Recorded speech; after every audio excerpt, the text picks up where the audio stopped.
and their team for the pressure.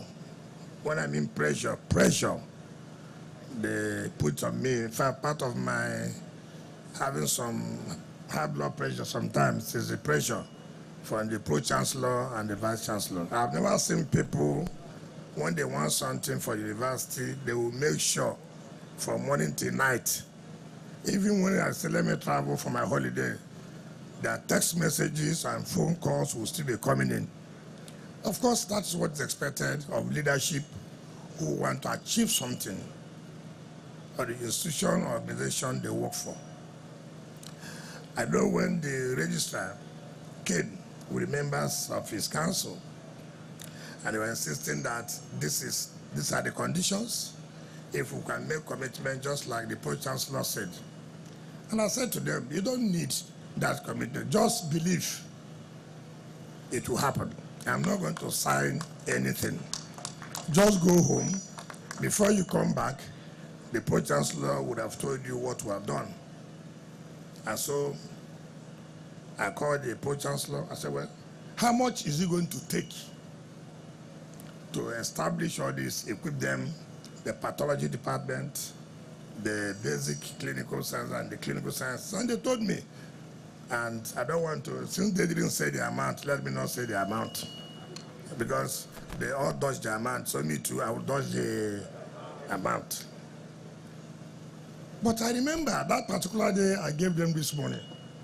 It was shocking to the entire country how a government can release money 100%, not only to build this, also the campuses, the 3 campuses, Emohua, Ahuda, and Eche. And all those campuses were all flagged off the same year time with Dix. And all those campuses, we have finished building them. It has been commissioned. And again, they came back for the quarters of the lecturers. As I speak to you, they helped on the University Main Campus, the Ahuda Main Campus, the Emohua Main Campus, and they check, I have paid 100% for the staff quarters to all the contractors. I paid 100%. And if you check, we flagged off this project June last year. We flagged off the one of the cancer center July last year. We flagged off the campus, the outside campuses June, July last year. All the projects were commissioning that. For example, the flyover tomorrow, the flyover Thursday, the law school on Friday. All these projects were flagged up within July last year, and all have been completed. All have been completed. What does that tell you? That's why when I came in here, I saw these buildings, I felt so bad. And I thank the chairman of NMA who said this project was not done by us. But government is a continuum. You see, if you don't have commitment, if you don't believe in what you're doing, it will be difficult for you to finish those things. Now I'm being vindicated when I say, look, don't award contract when you know you don't have money. Don't allow pressure to go and award contract you can't fund. What has helped us today is that we don't normally pay money to most of the contractors 10%, 20%. If we don't have money in our account, we will not award the contract. And so every contract we have given 70%. There is no variation, because no contractor will come and tell me after giving you 70% there will be variation. No. And that tells us that is why at the national level, the problem we're having is that until the National Assembly, which is most unfortunate, very important projects. Take, for example, the Cancer Center we commissioned yesterday, Dr. Peter Lee Cancer and Cardiovascular Center. That center cost us 25.9 billion. And we're not owing a dime. We paid Jonas Berger 80% upfront. And they completed it within record time. Now, if it was National Assembly, a project that will cost 25.9 billion, that will include for this year's budget 500 million naira. And then you can now imagine what will happen. For a project of almost 26 billion, you are putting in the budget 500 million naira. In essence, in 20 years, there will be variation upon variation upon variation upon variation on that particular project. And at the end of the day, the project will be abandoned. With the inflation rate we have in this country today, if I now say let's complete these projects, it will be more expensive than the original cost when it was awarded. But that tells you that, look, we must change our pattern so that we will not be having abandoned projects. We must change our pattern. And that's why I told anybody who cares to hear, by the grace of God, I will not leave any project unfinished. I will make sure all the projects we have started are finished. If they are not finished, maybe 95%, when my successor, similar Fubara and Dr. Ngozi Odo, when they come, they should not use this for their 100 days in office and commission them, because they are part of what we are doing. When I say my successor, you know they will win. It's not a question of, you know they will win. Because our report card is there to show for us. When the period of operation, show your report card. What have you done? I have done this. You promised to bring medical card. Have you brought it? Yes. What is the position of the school today? Accreditation is going on very well.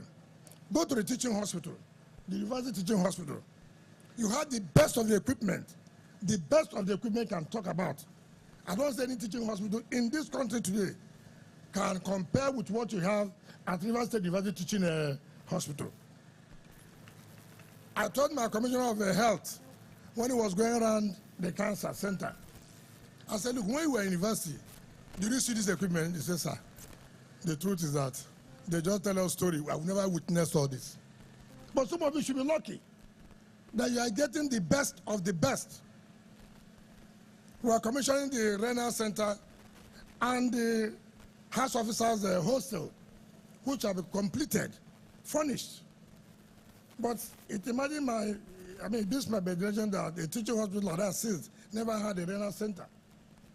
Go and see the mother and child, gynecology and pediatrics. See the cancer. So those of you who will be using the teaching hospital for your learning, you have nothing to lose. You are getting the best equipment, practical. What you see in overseas is what you are seeing here. So you must count yourself to be lucky that you came at the time when you will not say, we don't have laboratory, we don't have this, we don't have that. You have everything now. So there will be no excuse for you. All you need to is to concentrate. I thank the Pro-Chancellor and the Vice-Chancellor that the lecturer didn't go to strike. If they had gone on strike, I would have sacked all of them. No, but because the truth is, if a university has a problem somewhere and you don't have a problem, and I pay you salary, why are you going to have sympathy? When we had problem, our university was shut. Did anybody have sympathy with you? You do for me, I do for you. So this period of we being used as, we're in ASU, I agree. We were in ASU when this university was shut down.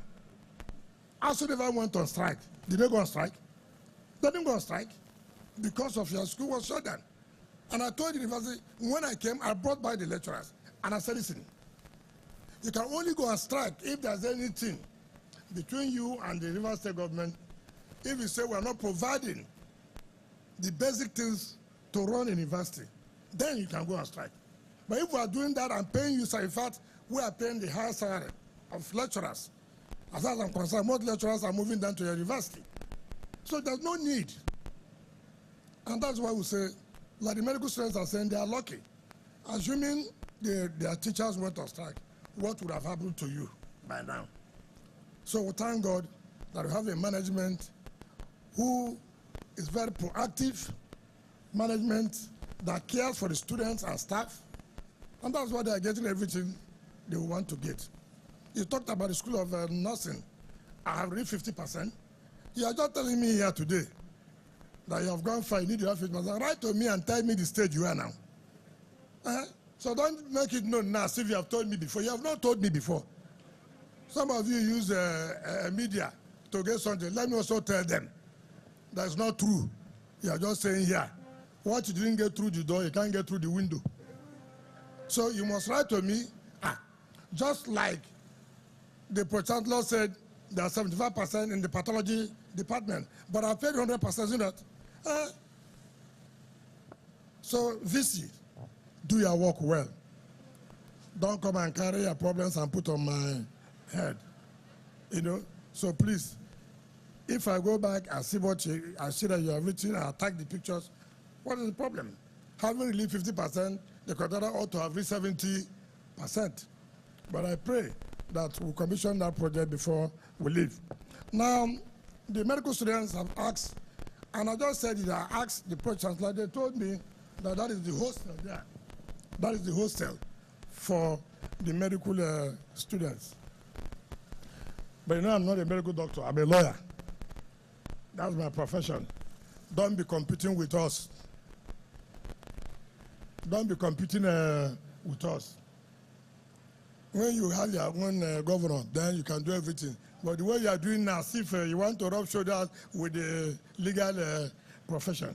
But I have no choice. Who am I? I can assure you in the next 2 months, we'll complete this hostel. Yes, because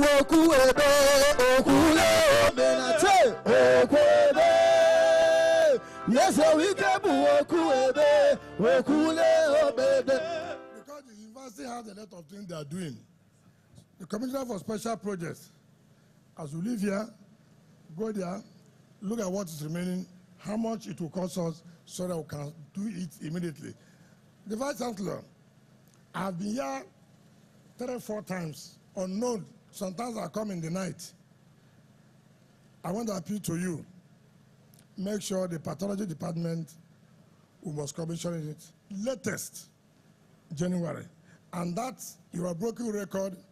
What I mean your broken record is that is the only one that will not finish as we stated.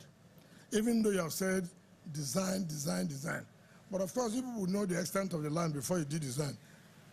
So it is not our own fault, it is your own fault. So please, whatever project we're doing, cross-mark those who do the design, make sure you don't come back to say you had a problem as against the design. Each time I pass there, I see the building going on. So I asked, they said, you told me it's for pathology department. So please, please, please, let the contractor hasten up to make sure that we finish those projects. So, Mr. Chairman, I thank you so much for what you've done for us and for what you continue to do for us. God will continue to bless you, dear registrar and members of your council. I was told they came for some accreditation. What do you do? The accreditation, you can see the accreditation here. You don't need to worry yourself now. The school has already accredited itself. So you can now go, just write it there that we have given a 100% accreditation. So you don't need again to begin to go to work from one place to the other. Seeing this, believing. So I thank you. And let me assure you, when I sit down with the university management, I hear the other one is supposed to be the orthopedic department. But what I found out, and which is correct, that we build hospitals as if they are mere houses. That's what I found out. I got this experience in Mother and Child Hospital, and that was why we had a lot of just awarded it, brought somebody who, you are building 3-bedroom flat, 4-bedroom flat. Hospital had a different design. I got to know about this as we are building the cancer center. Go to that place and see what is called a hospital. Designed with the manufacturers of the equipment. As they are working, the manufacturers are also there working, telling them what to do. So you will see any, I can tell you that if you go to that orthopedic department, if we award it now, you will see break. They'll be breaking everywhere. And that is not the way it's supposed to be. So from onset, it must be designed with the type of equipment that you require. And those who supply the equipment, the manufacturer will also be there. So we will not be spending this money that you come, you build, then some other person come to do the furnish the equipment. It becomes a problem. And that's why I was happy with you when you started building here. I said, make sure the equipment, those who supply the equipment or furnish it, must be part of the building, so I won't have any process. Go to dental maxillo and the ENT, ear, nose, and throat. So we'll be able to decongestion of areas for your housemanship and the rest of it. Go and see the Castle Harrison Hospital. Go and see what we're doing. By the grace of God, by December this year, all those projects would have been finished, and then they become part of the teaching hospital of the Rivers State University. And I stand for anybody to challenge us that what we have said is not correct. So on behalf of the government and people of the state, Mr. Chairman, I invite you to come and talk to your students and then commission these projects to the glory of God. Thank you and God bless you. We go, my governor. Yes, sir, we go, yes, sir, we go. Yes, sir, we go, my governor. For the hospital you build, oh. Yes, sir, we go, my governor. Yes, sir, we go, yes, sir, we go. Yes, sir, we go, my governor. We go, here go, we go. Here we go, here go, we go. For the good things you do, and we want to go. Here we go, here go, we go. Here we go, here go, we go. Here we go, here go, we go.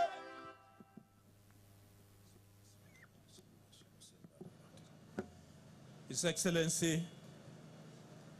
Chief Barrister Wike, Commander of the Order of Nigeria, GSSRS, POS Africa Life Venture, the Executive Governor of Rivers State, our own Deputy Governor, Dr. Harry Benigo, members of the National Assembly, High Chiefs here present,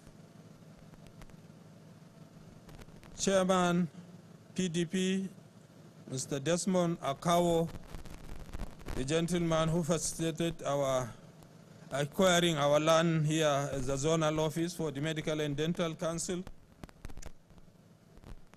members of the State House of Assembly, Honorable Commissioner for Health and Education, and other members of the Executive Council, Registrar Medical and Dental Council and his accreditation team, Pro-Chancellor of the University, Vice Chancellor, Provost of the College of Medical Sciences, President of the Nigeria Medical Association and Chairman of the River State branch of the NMA, other distinguished here, please, who I have not mentioned by name, I adopt the protocol. Gentlemen and ladies of the press, I wish first to congratulate His Excellency on the latest recognition and award by the President of the Federal Republic of Nigeria, President Muhammadu Buhari, GCFR, Commander-in-Chief, Nigerian Armed Forces, for recognizing him in infrastructure delivery and affirmation of excellence in governance among the 36 governors. Somebody mentioned earlier that he was the talk of the town. I think he is the talk of the country. I'm privileged to be invited on this occasion to commission one of the projects in health sector among several projects that had been commissioned so far. For us in the Medical and Dental Council of Nigeria as regulator in training and practice of medicine and dentistry, We wish to note with satisfaction the developments so far done in this sector by your government. Healthcare training and services is anchored on a tripod consisting of personnel, infrastructure, and equipment procurement. His Excellency's government has invested satisfactorily in this entire tripod, starting by development of power in the health sector. This has given a foundation to sustain the investment in the infrastructure and equipment procurement. It will also provide opportunity for research and invention. I learned that over 300 medical and staff had been trained and are being paid regularly, higher than any government, including the federal government. This will certainly help to forestall the cancerous brain drain in this sector.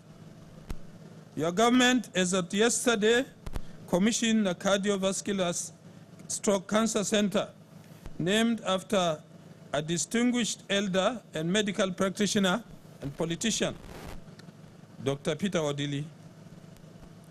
Furthermore, other projects we have seen included the Mother and Child Hospital.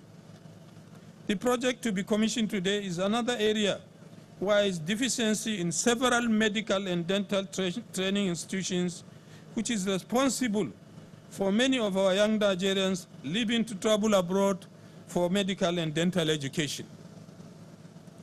Medical and Dental Council Nigeria, on its part, as a regulator, need no Nigerian to go abroad for training if there are adequate facilities within the country. This database had been put by your government again, certainly provide facility for high-quality medical and dental training for indigents, not only of the river states, but for Nigeria. You have already trained and retained high-caliber personnel led by a competent provost.